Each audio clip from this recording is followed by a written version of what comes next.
여러분 안녕하십니까? 저는 여러분에게 예수 그리스도의 복음을 전파하고 있는 예수제자교회 박정혜 선교사입니다.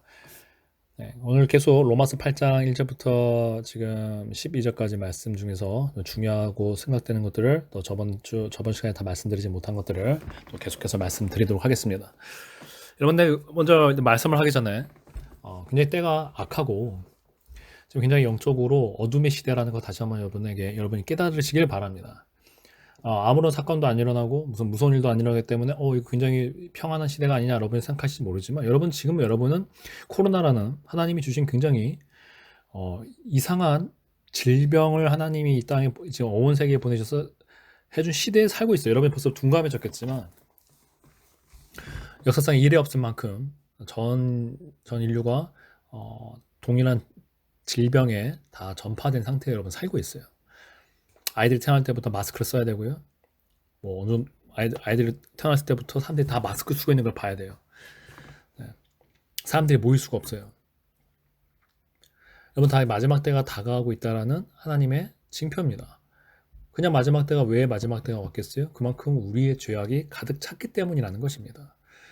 무엇보다 교회가 타락했고 교회가 하나님의 복음에 벗어나 있다는 것입니다. 여러분이 이것을 깨닫지 못한다면 그냥 이거를 끄시고 그냥 여러분이 사시면 됩니다. 여러분이 만약에 지금 우리가 이상하고 특별히 믿는다고 하는 사람들, 교회가, 목사들이, 신학자들이, 신도들이 이상하구나 라는 걸 느끼지 못한다면 여러분이 제가 하는 모든 말을 들어도 소용이 없어요. 여러분이 그걸 느끼지 못한다는 것은 여러분의 양심이 화인을 맞았다는 것이고, 양심이 화인을 맞은 사람한테 아무리 무슨 말을 해도 소용이 없습니다.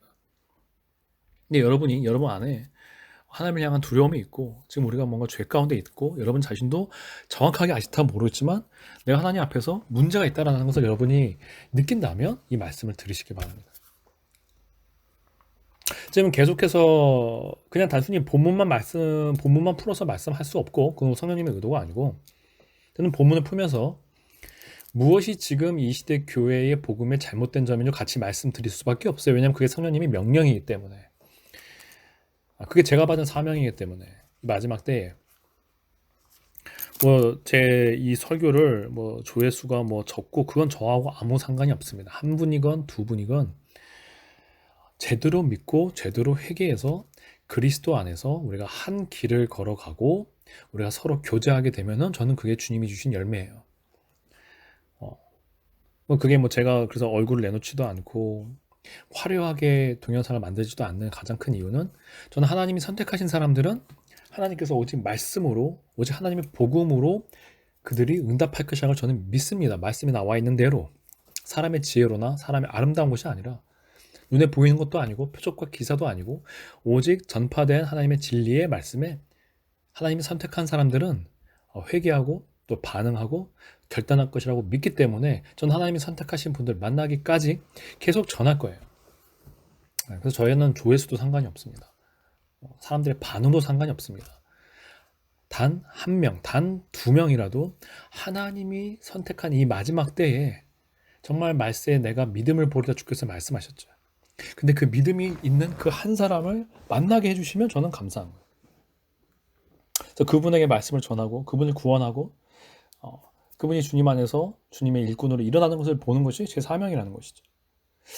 자, 지난 시간에 로마서 8장 1절과 2절에서 굉장히 중요한 것이 지금 예수 그리스도의 구원이 굉장히 중요한 것은 그리스도 예수 안에서 생명의 성령의 법이 우리를 죄와 사망의 법에서 해방시켰다는 것입니다. 그렇기 때문에 우리에게 정죄함이 없다라는 것이에요. 단순히 우리가 예수께서 우리 십자가에서 죄를 용서하시고 우리의 죄를 없이 하셨어요. 근데 여기서 끝나고 우리의 본질이 변하지 않는다면 하나님의 정죄가 또 일어날 수밖에 없죠. 하나님은 거룩하신 분입니다. 하나님이 지금까지 죄를 용서하셨다 하더라도 지금 계속 죄를 짓고 있는 사람이 그게 실제인데 그게 현실인데 내가 너를 십자가에서 용서했으니까 네 죄를 모른 척하마. 그거는 말이 안 되는 거예요. 그건 사람들이 만드는 이상한 환상이에요. 하나님은 거룩하신 분입니다. 그리고 우리를 하나님 앞에 거룩하고 흠이 없게 하기 위해서 에베소서 1장에서 말씀한 것처럼 우리를 택하시고 우리를 그 예수 그리스도 안에서 죄인된 우리를 피값으로 구속하신 거예요. 우리라고 다신 죄를 짓지 않고 하나님의 거룩함의 열매를 맺게 하기 위해서 예수께서 십자가에 죽으신 거예요. 근데 예수님이 십자가에 죽으셨는데 우리가 죄사함만 받고 의롭다 하시는 값없이 의롭다 하시면 의인으로 칭의만 받아놓고 우리가 계속 죄를 짓는다. 그러면 하나님의 정죄가 있을 수밖에 없죠. 하나님은 거룩하신 분이니까. 그러니까 우리에게 행위대로 심판이 있으리라 말씀을 했고 로마서 6장에서도 너희가 그러고 또 계속 죄를 지을 수가 없는데 만약에 죄를 지으면 너희는 너희가 다시 죄의 종이 되는 것이고 죄의 삭은 사망이라고 말씀하지 않습니까? 로마서 8장에서도 너희가 육신에 져서 육신대로 살아가면은 그 끝은 사망이라고 또 여기서 명확히 말씀하고 있습니다. 우리가 그리스도 예수 안에서 정죄함이 없는 것은 내가 예수 그리스도 안에서 성령의 법이 나를 죄에서 해방시켰기 때문입니다. 그래서 예수 안에 있는 자는 진정 예수님 안에 있다면 성령님 안에 있는 것이고 성령님 안에 있다면 죄와 함께 있을 수가 없는 것입니다. 그래서 만약 오늘 나를 돌아봤을 때 내가 죄를 지었다. 오늘 내가 성령님 가운데 벗어난 것입니다. 성령님을 잃어버린 거예요. 다시 회개해야죠. 그래서 시편 51편에 주께서 내게 정결한 영을 창조하시고 내게 구원의 기쁨을 거두지 마시며 주의 성령을 내게 거두지 말아달라고 다윗이 강력하게 간구하지 않았습니까? 성령께서 근심하시고 떠나가는 거예요. 뭐 어느 정도 죄야 떠나간다. 저는 그거는 성경에서 말씀하지 않아요. 그러나 분명히 죄와 성령은 같이 할 수 없습니다. 이 둘은 서로 대적하는 것이에요. 그래서 우리가 죄를 지으면 요한일서에서 말씀하셨죠. 뭐라고 말씀하셨어요? 하나님 안에 거하는 자마다 죄를 짓지 아니하니라. 그러면 반대로 뭐예요? 내가 죄를 지었으면 내가 하나님 안에 거하지 않는 거죠. 하나님 안에서 벗어난 거예요.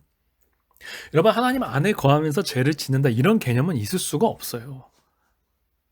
그거는 신학자들이 목사들이 장로들이 신도들이 만들어낸 이상한 이단적인 교리예요. 하나님은 거룩하신 하나님이기 때문에 우리가 그리스도 예수 안에 정죄함이 없는 것은 내가 더 이상 죄의 열매를 맺지 않도록 변화되어서 성령을 따라 행하여서 의의 열매를 맺게 되었기 때문입니다. 그게 로마서 8장 1절과 2절의 논리적인 명제예요. 예수 안에 정죄함이 없는데 이것은 우리가 죄와 사망의 법에서 생명의 성령의 법으로 해방되었기 때문이다. 그게 원인인 거죠. 그게 근거인 거예요. 우리가 구약시대의 백성들을 보세요. 아무리 그들이 제사를 바쳐서 죄사함을 받아도 그들이 계속해서 하나님의 진노 아래에 있었던 것은 물론 그들이 지은 죄사가 그들의 죄를 다 용서하지 못하게 했을 뿐만 아니라 그들의 내면이 변화하지 않았기 때문이에요. 그래서 예레미야서에서 뭐라고 말씀하셨어요? 새 마음과 새 영을 너희에게 부어주리니 라고 하나님께서 약속하셨던 거예요. 한번 말씀을 찾아보도록 합시다. 또 새 영을 너희 속에 두고 자, 에스겔서 36장 26절입니다. 에스겔서 36장 26절 또 새 영을 너희 속에 두고 새 마음을 너희에게 주되 너희 육신에서 굳은 마음을 제거하고 부드러운 마음을 줄 것이며 또 내 영을 너희 속에 두어 너희로 내 율례를 행하게 하리니 너희가 내 규례를 지켜 행할지라 내가 너희 조상들에게 준 땅에서 너희가 거주하면서 내 백성이 되고 나는 너희 하나님이 되리라. 예레미야서 36장 26절부터 28절까지의 말씀입니다. 이게 복음이에요. 구약에 나타난 복음의 예언이에요. 그리고 이거 예수님을 통해서 성취된 것이죠. 새 마음과 새 영을 두는 거예요. 그 전에는 이들이 그렇지를 않았다는 거죠. 이들에게 마음이 부패고 마음이 더러웠고 그래서 이들이 계속해서 죄를 범했다는 거예요. 그러나 하나님께서 그래서 결국 그들이 하나님의 백성이고 할례받은 백성이고 율법의 언약 아래에 있었음에도 불구하고 결국 그들이 바벨론의 포로로 끌려가고 심지어 결국 그들은 왕들도 잃어버리고 성전도 파괴되기까지 그들이 모든 이런 하나님의 심판과 형벌을 받게 된 것은 그들이 하나님의 용서만 받지 행위가 변하지 않았기 때문이에요. 그들이 계속 악을 행했기 때문이에요. 그래서 31절에 36절 31절에 뭐라고 그랬어요? 그때 너희가 너희 악한 길과 너희 좋지 못한 행위를 기억하고 너희 모든 죄악과 가증한 일로 말미암아 스스로 밉게 보리라고 말씀하셨어요. 이들이 계속해서 악을 행하고 그들이 악한 행위를 했기 때문에 하나님께서 결국 이스라엘 백성들을 무너뜨린 거예요. 여러분 근데 심지어 하나님께서 이 짐승의 피도 아니고 우리 주 예수 그리스도의 거룩하신 하나님의 아들의 그 피로 우리를 구원하셨는데 우리가 계속해서 죄를 짓는다. 이게 말이 되겠습니까? 말이 되지 않는 것입니다. 그래서 에스겔서 36장 에스겔 36장 29절에서도 내가 너희를 모든 더러운 데서 구원하고 곡식이 풍성하게, 너희를 모든 더러운 데서 구원한다잖아요. 곡식이 풍성한다는 것은 이건 구약적인 표현이고 신약적인 표현으로는 우리 안에 성령의 열매가 가득하게 해주신다는 거죠. 하나님 앞에 진정한 곡식은 우리의 선한 하나님을 향한 순종의 행위거든요. 선한 행위예요. 공의로운 행위예요. 하나님께 순종하는 거예요. 이게 새 언약에 예언되어 있던 것이고 이게 예수님을 통해서 예수님으로 말미암아서 성령님의 임재하심으로 성취되는 것입니다.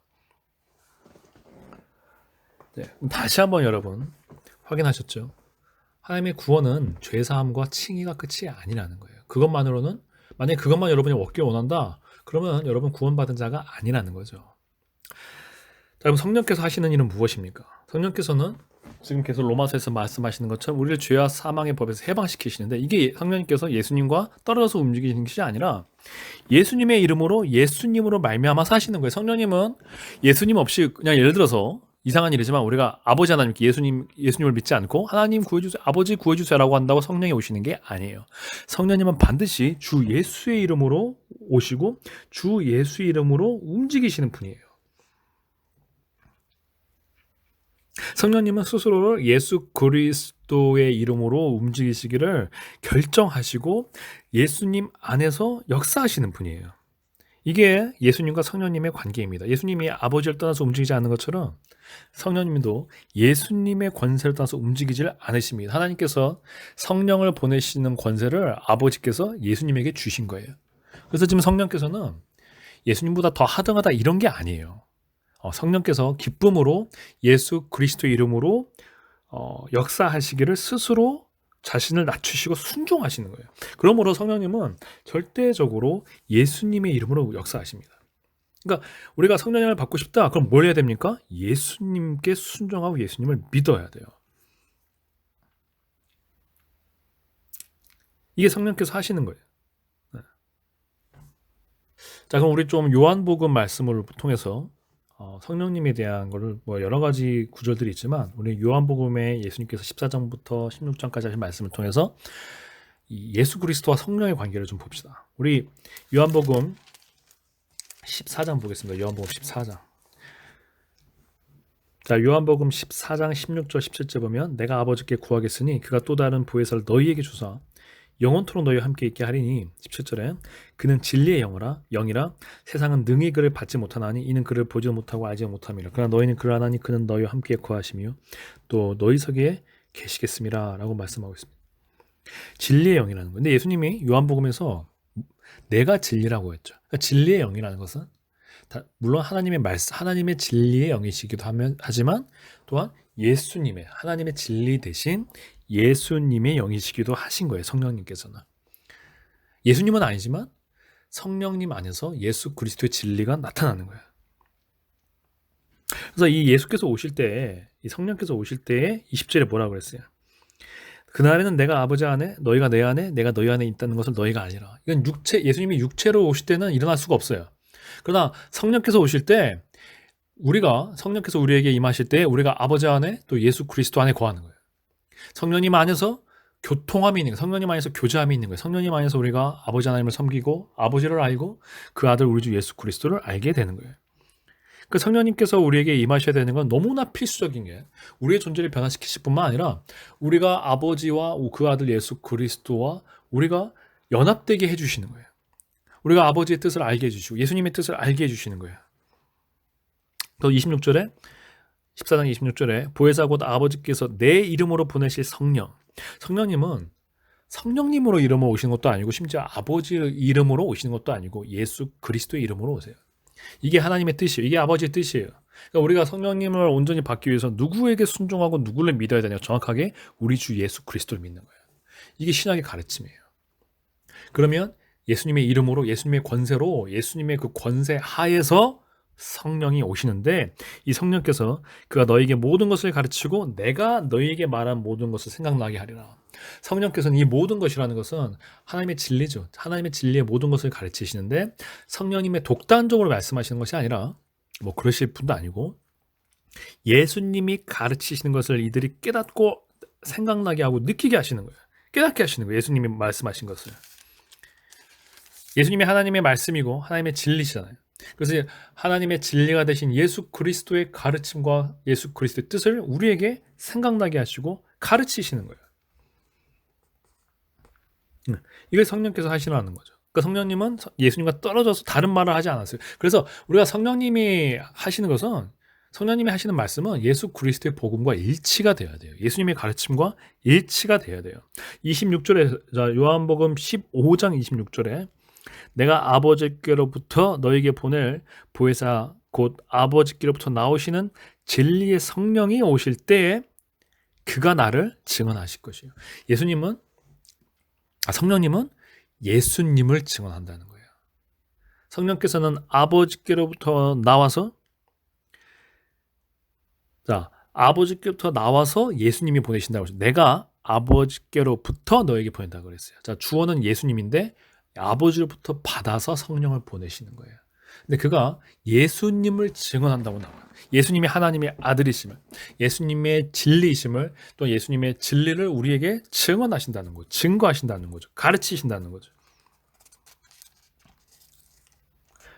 또 요한복음 16장에서 성령께서 무엇을 하시는지 계속 나오시는데 16장 7절부터 1절까지 보면 성령이 오시면 죄와 의와 심판에 대해서, 이건 또 나중에 어쨌든 죄와 의와 심판에 대해서 말씀하신다는 거예요. 또 13절에 그러나 진리의 성령이 오시면 그가 너희를 모든 진리 가운데로 인도하시리니, 그가 스스로 말하지 않고, 절대 스스로 말하지 않으세요.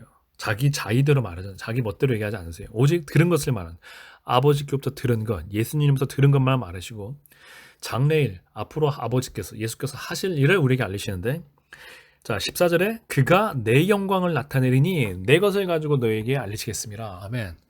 성령님께서는 예수님의 영광을 나타내시는 거예요.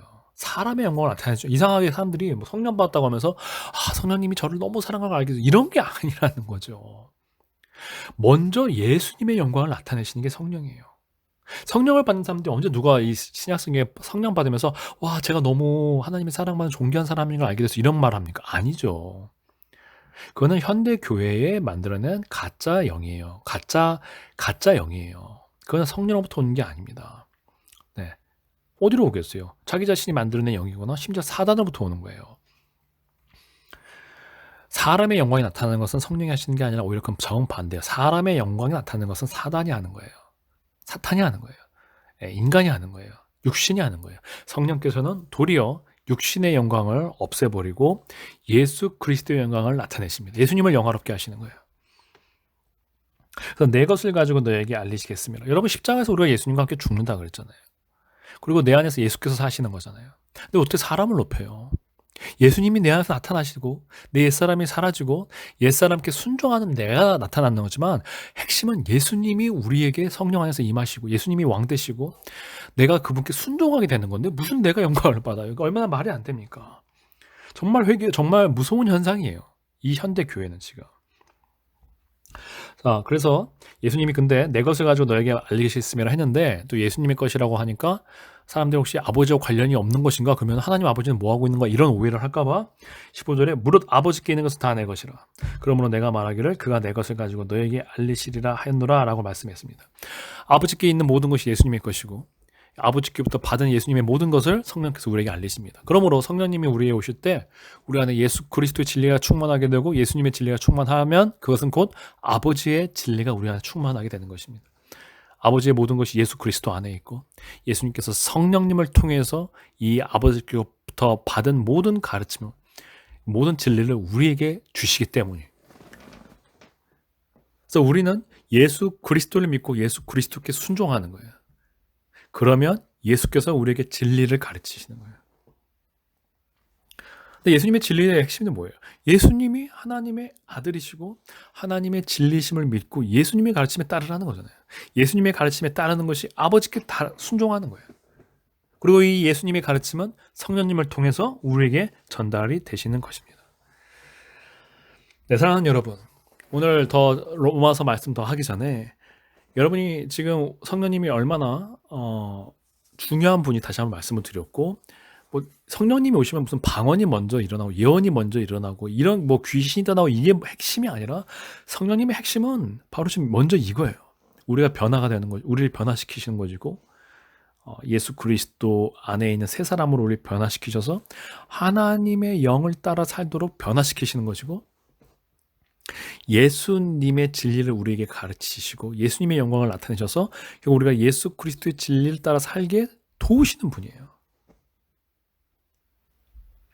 여러분, 성령님을 바로 아시고 바로 믿어서 주 예수 그리스도를 그것은 결국 예수님을 바로 믿는 것이고, 예수님을 바로 믿어서 여러분이 지금까지 경험했던 육신적인 영적 정상, 아니면 이상한 신비라고 성령님이라고 둔갑했지만 사실은 다른 영들로부터 온 모든 잘못된 영적인 정상을 끊어내고 진정 성경에서 진정 진리에서 증언하는 참된 거듭남과 우리 주 예수 그리스도의 진리로 가득한 참된 성령으로 거듭나시기를 바랍니다. 지금 이 시간 지금까지 여러분이 현대 교회에서 배웠던 것들은 제발 지우시고 없애버리고 회개하고 돌아서서 참된 이 성경에 계시된 대로의 복음으로 돌아오시길 바랍니다. 감사합니다. 저와 지금 저희 교회는 지금 강원도 동해시에 있습니다. 적은 수지만 이곳에서 또 예배를 드리고 있습니다. 말씀을 듣고 함께 말씀을 배우고 우리 주 예수 그리스도를 따라가게 원하시는 분은 이곳에 있는 연락처로 연락을 주시길 바랍니다. 감사합니다.